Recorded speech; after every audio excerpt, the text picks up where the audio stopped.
ಯಾವ ರೀತಿಯಾದಂತಹ ನಿರ್ಧಾರವನ್ನ ಕೈಗೊಳ್ಳಬಹುದು ಭಾರತ ಅನ್ನುವಂತಹ ಪ್ರಶ್ನೆ ಪ್ರತಿಯೊಬ್ಬ ಭಾರತೀಯರಲ್ಲೂ ಕೂಡ ಕಾಡ್ತಾ ಇರುವಂತದ್ದು. ಕದನ ವಿರಾಮ ಈಗಾಗಲೇ ಘೋಷಣೆಯಾಗಿದೆ. So what next? ಘೋಷಣೆ ಆದ್ರೂ ಕೂಡ ಅದು ಒಂದ್ ಕಡೆ ಉಲ್ಲಂಘನೆ ಆಗಿರುವಂತದ್ದು. ಸೊ ಹಾಗಾಗಿ ಇದೀಗ ಭಾರತ ಪಾಕ್ ನಡುವೆ ಕದನ ವಿರಾಮ ಆಗಿದ್ದಾದ್ರೂ ಹೇಗೆ ಅನ್ನುವಂತಹ ಪ್ರಶ್ನೆ. ನ್ಯೂಕ್ಲಿಯರ್ ಕಂಟ್ರೋಲ್ ರೂಮ್ ಟಾರ್ಗೆಟ್ ಮಾಡಿದ್ದಂತಹ ಭಾರತದ ದಾಳಿಗೆ ಹೆದರಿ ಅಮೆರಿಕ ಮೊರೆ ಹೋಗಿದ್ದಂತಹ ಪಾಕ್ ಬೇಡಿಕೆ ಬೆನ್ನಲ್ಲೇ ಮಾಹಿತಿಯನ್ನ ಕೂಡ ಕಲೆ ಹಾಕಿದ್ರು ಅಮೆರಿಕ ಅಧ್ಯಕ್ಷ. ಭಾರತದ ದಾಳಿಯಿಂದ ತಪ್ಪಿಸಿ ಅಂತ ಹೇಳಿ ಅಮೆರಿಕದ ಬಳಿ ಪಾಕಿಸ್ತಾನ ಬೇಡ್ಕೊಂಡಿತ್ತು, ಭಿಕ್ಷೆ ಬೇಡಿತ್ತು. ಈ ವೇಳೆ ಪ್ರಧಾನಿ ಮೋದಿ ಬಳಿ ಮಾತನಾಡಿದಂತಹ ವ್ಯಾನ್ಸ್, ಆದ್ರೆ ಪಾಕಿಸ್ತಾನ ಸುಮ್ಮನೆ ಇರೋವರೆಗೂ ಪ್ರತಿ ದಾಳಿ ನಿಲ್ಲಿಸೋದಿಲ್ಲ ಅಂತ ಹೇಳಿ ಮೋದಿ ಹೇಳಿದ್ರು. ಆಗ ಭಾರತದ ಜೊತೆ ಮಾತನಾಡಿ ಅಂತ ಹೇಳಿ ಪಾಕ್ಗೆ ತಾಕೀತನ್ನ ಕೂಡ ಮಾಡಲಾಗಿತ್ತು. ಅಮೆರಿಕ ವಾರ್ನಿಂಗ್ ಬೆನ್ನಲ್ಲೇ ಸೇನೆಯ ಡಿಜಿಎಂಒ ಜೊತೆ ಮಾತುಕತೆಗಳು ಕೂಡ ಆಗಿತ್ತು. ನೆನೆ ಕರೆ ಮಾಡಿ ಕದನ ವಿರಾಮದ ಬಗ್ಗೆ ಪ್ರಸ್ತಾಪವನ್ನ ಕೂಡ ಮಾಡಲಾಗಿತ್ತು. ಆಗ ಷರತ್ತುಬದ್ಧ ಕದನ ವಿರಾಮಕ್ಕಷ್ಟೇ ಒಪ್ಪಿಗೆಯನ್ನ ಕೂಡ ಕೊಟ್ಟಿತ್ತು ನಮ್ಮ ಭಾರತ. ಷರತ್ತನ್ನ ವಿಧಿಸಿದ್ರೂ ಕೂಡ ಕದನ ವಿರಾಮ ಉಲ್ಲಂಘನೆಯಾಗಿದೆ.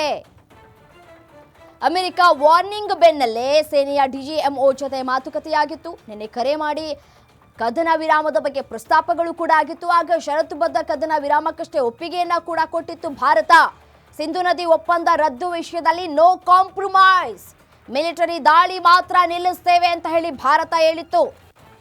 ಈಗಾಗಲೇ ಸಿಂಧು ನದಿ ನೀರಿಲ್ಲದೆ ಅಲ್ಲಿನ ಜನರು ಪರದಾಟವನ್ನು ನಡೆಸ್ತಾ ಇದ್ದಾರೆ. ಕುಡಿಯೋದಕ್ಕೂ ಅದೇ ನೀರು ಬೇಕಾಗಿತ್ತು, ತೊಳೆಯೋದಕ್ಕೂ ಅದೇ ನೀರು ಬೇಕಾಗಿತ್ತು, ಬೆಳೆ ಬೆಳಿಬೇಕು ಅಂದ್ರೂ ಕೂಡ ಅದೇ ನೀರು ಬೇಕಾಗಿತ್ತು. ರೈತನು ಕೂಡ ಆ ಸಿಂಧು ನದಿ ನೀರನ್ನೇ ಕೂಡ ಅವಲಂಬಿತರಾಗಿದ್ರು. ಬಟ್ ಆದರೆ ಈಗ ಸಿಂಧು ನದಿ ನೀರು ಕೊಡ್ತಾ ಇಲ್ಲ, ಬಿಡ್ತಾ ಇಲ್ಲ, ಅದನ್ನ ಬಿಡಬೇಕು ಅಂತ ಕೂಡ ಬೇಡ್ಕೊಂಡಿತ್ತು ಪಾಕಿಸ್ತಾನ. ಆದರೆ ನಾವು ಆ ಒಂದು ವಿಚಾರದಲ್ಲಿ ಸಿಂಧು ನದಿ ನೀರನ್ನ ಹರಿಸುವಂತಹ ವಿಚಾರಕ್ಕೆ ಸಂಬಂಧಪಟ್ಟಂತೆ ನಾವು ಯಾವುದೇ ರೀತಿಯಾದಂತಹ ಕಾಂಪ್ರಮೈಸ್ ಆಗಿರಲಿಲ್ಲ, ಆಗೋದು ಇಲ್ಲ ಅನ್ನುವಂತಹ ಸಂದೇಶವನ್ನ ಕೂಡ ಈಗಾಗಲೇ ರವಾನೆ ಮಾಡಲಾಗಿದೆ. ಮಿಲಿಟರಿ ದಾಳಿ ಮಾತ್ರ ನಾವು ನಿಲ್ಲಿಸ್ತೇವೆ ಅಂತ ಹೇಳಿ ಭಾರತ ಒಪ್ಕೊಂಡಿದೆ. ಷರತ್ತುಬದ್ಧ ಕದನ ವಿರಾಮವನ್ನ ಒಪ್ಕೊಂಡಿತ್ತು. ನಾಳೆ ಭಾರತ ಮತ್ತು ಪಾಕಿಸ್ತಾನದ ನಡುವೆ ಮಾತುಕತೆಯಾಗೋದಿತ್ತು. ಬಟ್ ಆದರೆ ಪಾಕಿಸ್ತಾನದ ಸೇನೆ ಇದಕ್ಕೆ ಒಪ್ಕೊಂಡಿರಲಿಲ್ಲ ಅನ್ನೋದು ಸಾಬೀತಾಗ್ತಾ ಇದೆ. ಸೊ ಹಾಗಾಗಿಯೇ ನಿನ್ನೆ ಕದನ ವಿರಾಮ ಘೋಷಣೆಯಾದ ಕೇವಲ 3 ಗಂಟೆಗಳಲ್ಲಿಯೇ ಮತ್ತೆ ಕದನ ವಿರಾಮ ಉಲ್ಲಂಘನೆ ಮಾಡಿದೆ ಪಾಕಿಸ್ತಾನದ ಸೇನೆ.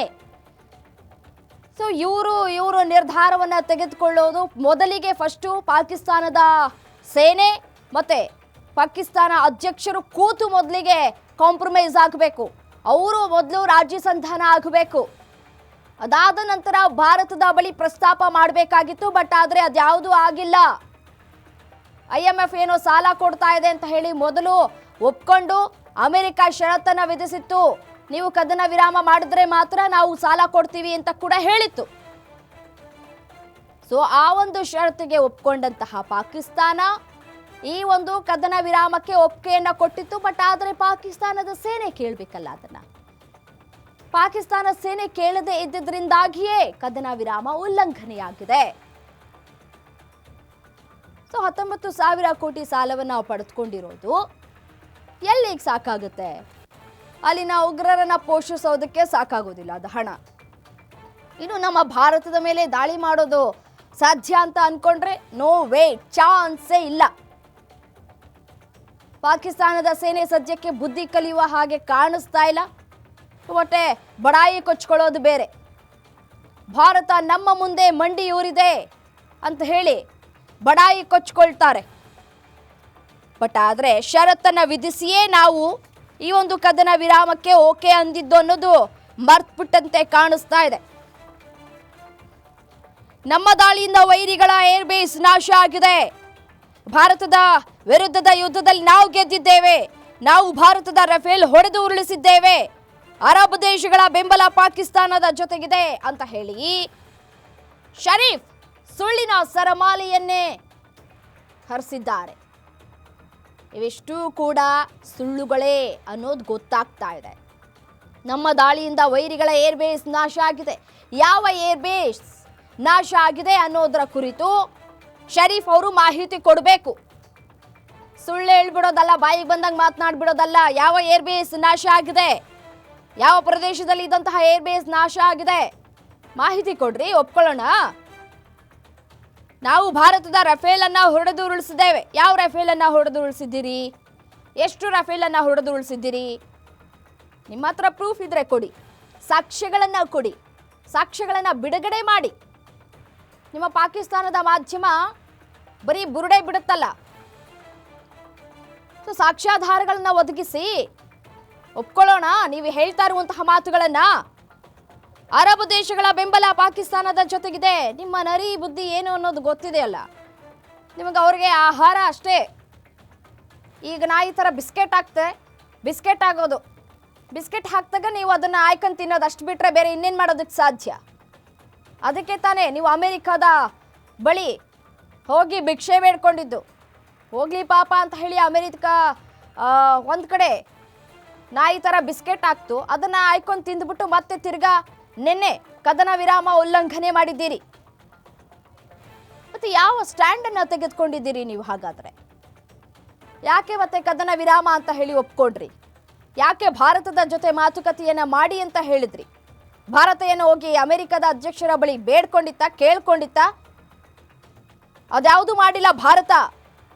ಬಟ್ ಆದರೆ ಅಮೆರಿಕ ಅಧ್ಯಕ್ಷ ಡೊನಾಲ್ಡ್ ಟ್ರಂಪ್ ಅವರ ರಾಜಿ ಸಂಧಾನಕ್ಕೆ ಒಪ್ಕೊಂಡ್ರು. ಆಯ್ತು, ಶಾಂತಿಯಿಂದ ಇರೋಣ, ಸರಿ ಕದನ ವಿರಾಮವನ್ನ ಘೋಷಣೆ ಮಾಡೋಣ ಅಂತ ಹೇಳಿಕೊಂಡು ಮರ್ಯಾದೆ ಕೊಟ್ಟರು. ಅವರ ಮಾತಿಗೆ ಬೆಲೆ ಕೊಡ್ತು ನಮ್ಮ ಭಾರತ. ಬಟ್ ಆದರೆ ಇದೀಗ ಅಮೆರಿಕದ ಅಧ್ಯಕ್ಷರ ಮಾತಿಗೂ ಕೂಡ ಪಾಕಿಸ್ತಾನ ಕಿಮ್ಮಕ್ಕನ್ನ ಕೊಡ್ತಾ ಇಲ್ಲ. ಅವರ ಮಾನ ಮರ್ಯಾದೆ ಹರಾಜಾಗಿದೆ ಇದೀಗ ದೇಶದ ಎದುರು.